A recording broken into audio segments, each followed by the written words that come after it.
I'm a baby boomer. I was born just after the war. We've probably had the longest period of peace and prosperity globally, I would say, from that time. I've put a little bit of modest money away so I can hand something down to my family when I pass on, largely because I've never spent more money than I've earned, and I've been prudent, and I've worked moderately hard.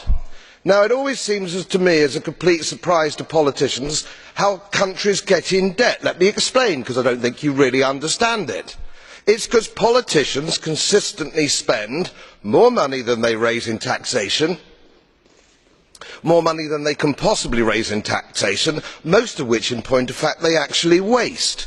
The reason we're talking about countries which are broke, and they are broke, is because their ridiculous, ineffective, ignorant politicians consistently spend more money than they can raise, and then they borrow, and worse, they then print money because politicians and their central banks have a machine which prints money. You do that as a private citizen and it's a criminal offence. You would go to prison for doing that, and politicians and their central banks do it all the time.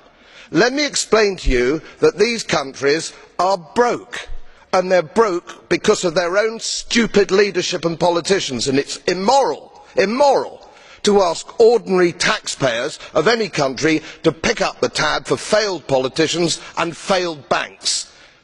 They are defaulted, they're broke. For God's sake, let's all of us admit it.